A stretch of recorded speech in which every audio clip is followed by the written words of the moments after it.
ஸ்ரீமதே ராமானுஜாய நமஹ. பூர்வர்கள் பாதையில் என்கிற இந்த தொடரிலே வஸ்திரம் தரித்தல் என்பது வரை பார்த்திருக்கிறோம்.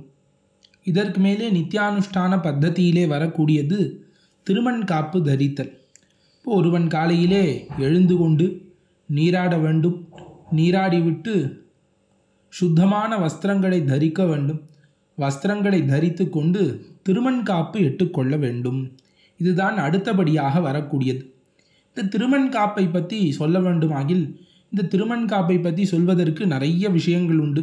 இந்த திருமண் காப்பு எந்த வர்ணத்திலே எட்டுக்கொள்ள வேண்டும், இந்த திருமண் காப்பு எந்த ஆகாரத்திலே எட்டுக்கொள்ள வேண்டும், இந்த திருமண் காப்பு எங்கெங்கெல்லாம் எட்டுக்கொள்ள வேண்டும், எப்படி எப்படி எட்டுக்கொள்ள வேண்டும், எந்த கையை எந்த விரலை பயன்படுத்தி எட்டுக்கொள்ள வேண்டும், இந்த மாதிரி பற்பல விஷயங்கள் இருக்கிறது இந்த திருமண் காப்பை பற்றி சொல்வதற்கு.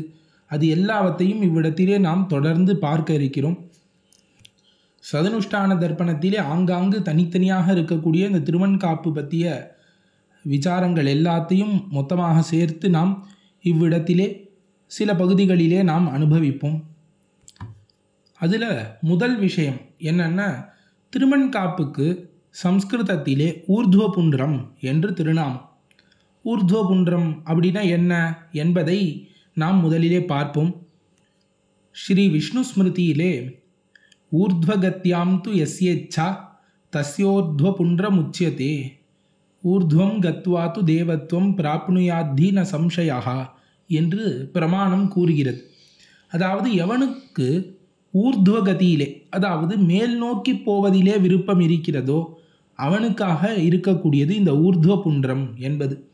அதாவது மேல் நோக்கி எட்டுக்கொள்ளக்கூடிய புண்ட்ரம். அதனால இதற்கு ஊர்த்வபுண்ட்ரம்னு பேர்னு சொல்லலாம்.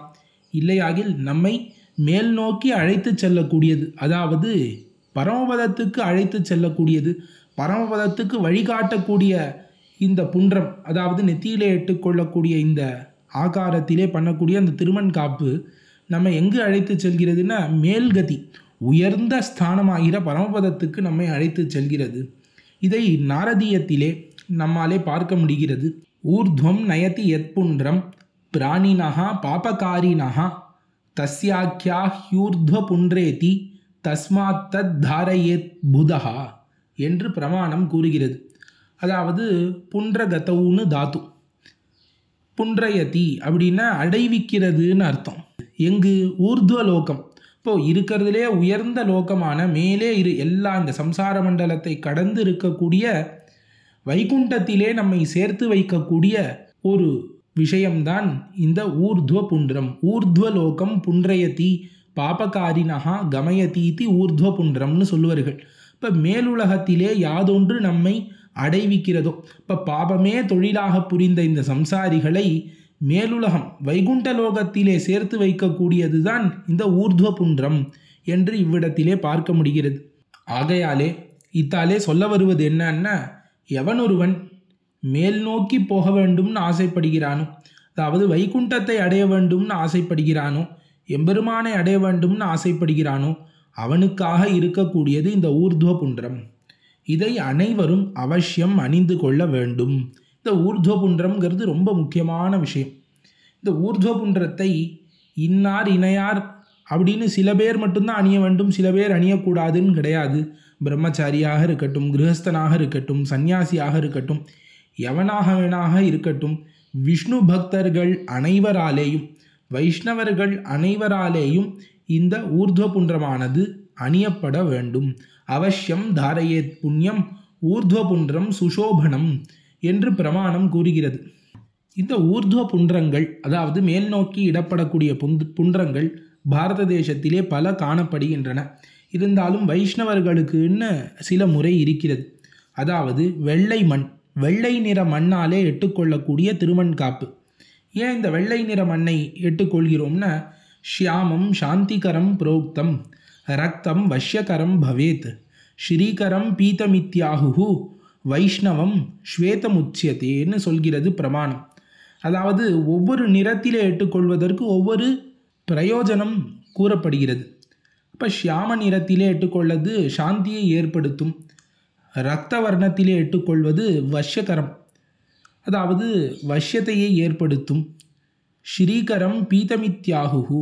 இப்போ பீத்த நிறத்திலே இட்டுக்கொள்ளக்கூடியது, மஞ்சள் நிறத்திலே இட்டுக்கொள்ளக்கூடியது ஸ்ரீகரம், செல்வத்தை கொடுக்கும். அதே மாதிரி வைஷ்ணவம் ஸ்வேதம் உச்சதே. இப்போ விஷ்ணு சம்பந்தியாக வைஷ்ணவர்களாக இருக்கக்கூடியவர்களுக்கு எது சிறந்த திருவன்காப்பு அப்படின்னா, எது சிறந்த ஊர்துவபுன்றம்னா ஸ்வேதம், அதாவது வெள்ளை நிறத்திலே இட்டுக்கொள்ள வேண்டும். இப்போ வைஷ்ணவனாக இருந்தால் அவனுக்கு வெள்ளை நிறம்தான் கூறப்பட்டுள்ளது பிரமாணங்களிலே. அதே போல அந்த திருமண்காப்புக்கு நடுவிலே ஸ்ரீசூர்ணத்தையும் தரிக்க வேண்டும். பிரம்மச்சாரி கிரகஸ்தஸ்ச வானப்பிரஸ்தோத பிக்ஷுகா ஸ்ரீசூர்ணமேதை சததம் தாரியம் ஸ்ரீசஸ்ய துஷ்டையே. அதாவது ஸ்ரீசனான எம்பெருமான் அவனுடைய மகிழ்ச்சிக்காக அனைவருமே ஸ்ரீசூர்ணத்தை எட்டுக்கொள்ள வேண்டும். இந்த ஸ்ரீசூர்ணம்ங்கிறது பிராட்டியினுடைய ஸ்தானத்திலே இருக்கிறது. இந்த திருவன்காப்புங்கிறது எம்பெருமானினுடைய திருவடிகளின் ஸ்தானத்திலே இருக்கிறது. ஆகையாலே ஒருவன் கண்டிப்பாக திருவன்காப்பை அணிந்து கொள்ள வேண்டும். திருவன்காப்பு இல்லாமல் எப்பொழுதும் இருக்கவே கூடாது. 12 திருவன்காப்புகளையும் முடிந்தவரை தினந்தோறும் எட்டுக்கொள்ள வேண்டும். அப்படி முடியாதவர்களுக்காக என்ன கூறப்பட்டிருக்கிறதுனா ஆதி அந்தம் இது ரெண்டையும் எட்டுக்கொள்ளலாம் என்று. அதாவது நெத்தியிலே இருக்கக்கூடிய திருவன்காப்பு தான் முதல் திருவன்காப்பு. அதற்கு பிறகு பின்னங்கழுத்திலே எட்டுக்கொள்ளக்கூடியது தான் கடைசி 12வது திருவன்காப்பு. இப்போ 12 திருவன்காப்புகளையும் எட்டுக்கொள்ளாவிடிலும் இந்த 2 திருவன்காப்புகளையாவது கண்டிப்பாக எட்டுக்கொள்ள வேண்டும் தினந்தோறும். இப்போ நிறையா பேர் நெத்தியில் மட்டும் எட்டுப்பா, அது மட்டும் எட்டுக்கக்கூடாது. நெத்தியிலும் எட்டுக்கொள்ள வேண்டும், பின்னங்கழுத்து அவ்விடத்திலும் திருவன்காப்பை எட்டுக்கொள்ள வேண்டும். ஆதியும் அந்தமுமாக நாம் இந்த 2 திருவன்காப்பையாவது கண்டிப்பாக எட்டுக்கொள்ள வேண்டும். குளித்துவிட்டு நல்ல வஸ்திரங்களை தரித்து கொண்ட பிறகு. இப்போ இந்த திருவன்காப்புக்கு ஊர்துவ புன்றம்னு திருநாமம், நடுவிலே இருக்கக்கூடியதற்கு ஸ்ரீசூர்ணம்னு திருநாமம். இந்த ஸ்ரீசூர்ணத்தையும் ஊர்துவ புன்றத்தையும் ஒருவன் அவசியமாக தரிக்க வேண்டும்னு பார்த்தோம். அதுவும் வெள்ளை மண்ணாலே, இந்த வெள்ளை மண்ணாலே இருக்கக்கூடிய இந்த திருவன்காப்பைத்தான் தரிக்க வேண்டும். அதே போலே ஒரு விஷயம், ஆதௌ குருன் அபித்யாயன் தாரயேத் ஊர்துவ புன்றகம் ஊர்துவ புன்றோபரி ததா ந குறியாச்ச திரிபுன்றகம்.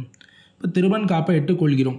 இந்த திருவன்காப்புக்கு மேலாக மற்ற அந்த பஸ்மம் முதலானவற்றை தரிக்கல் ஆகாது. எக்காலத்திற்கொன்றும் அந்த தவறை பண்ணக்கூடாது. இப்போ பஸ்மத்தையோ இல்லை வேறு ஏதாவது ஒரு குங்குமத்தையோ கொண்டு திரிபுன்றகம், அதாவது இதற்கு மேலே வேற ஒரு புன்றங்களை தரித்தல் ஆகாது. இந்த ஊர்துவ புன்றம் எட்டுக்கொண்டால் அந்த ஊர்துவ புன்றத்துக்கு மேலே மற்றொன்றை அணியக்கூடாது என்பது சாஸ்திரம்.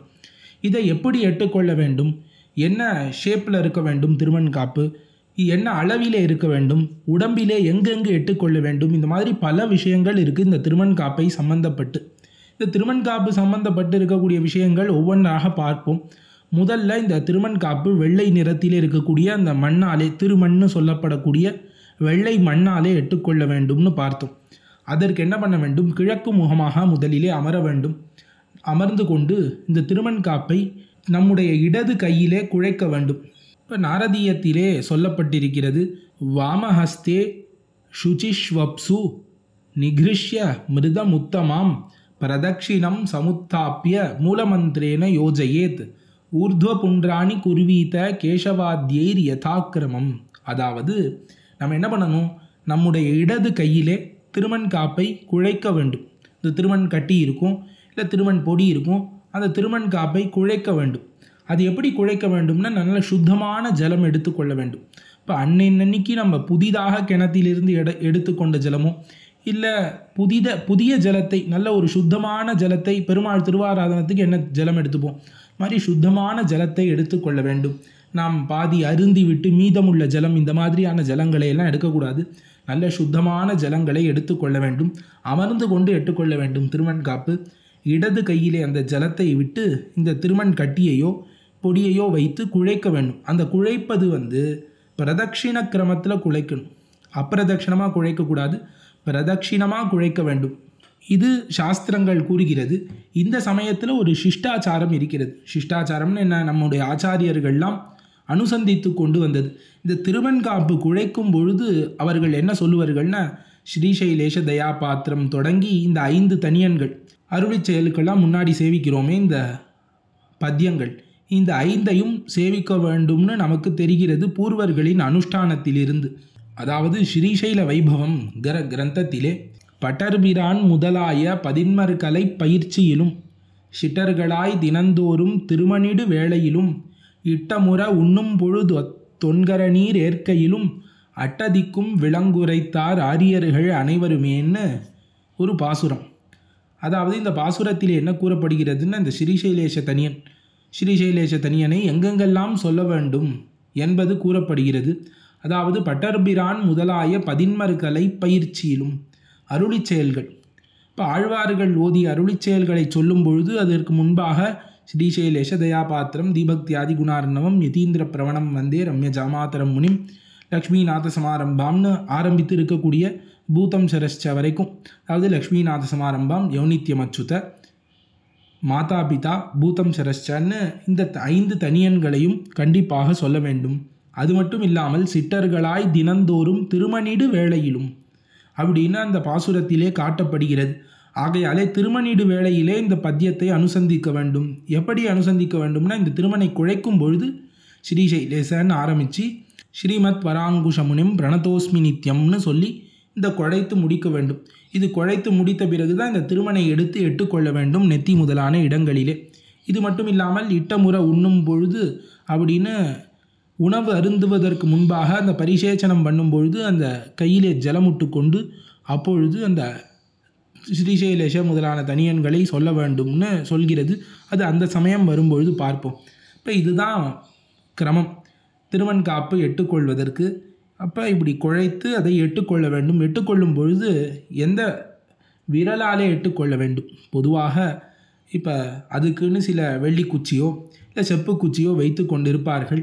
ஆனால் சாஸ்திரங்களில் அப்படி ஒரு குச்சியால் எட்டுக்கிறதுன்னு ஒரு வழக்கம் கிடையாது, சொல்லப்படவில்லை. பூர்வாச்சாரியர்களும் அதை பின்பற்றவில்லை. இன்றைய காலத்திலே சங்கிரகமாக இருக்கட்டுமேன்னு அப்படி ஒரு வழக்கம் அனைத்து இடங்களிலும் நிலவுகிறது. ஆனால் எல்லாரும் எப்படி எட்டுக்கொள்ள வேண்டும்னா, வலது கையிலே ஆள்காட்டி விரல், அந்த விரலை பயன்படுத்தித்தான் எட்டுக்கொள்ள வேண்டும்.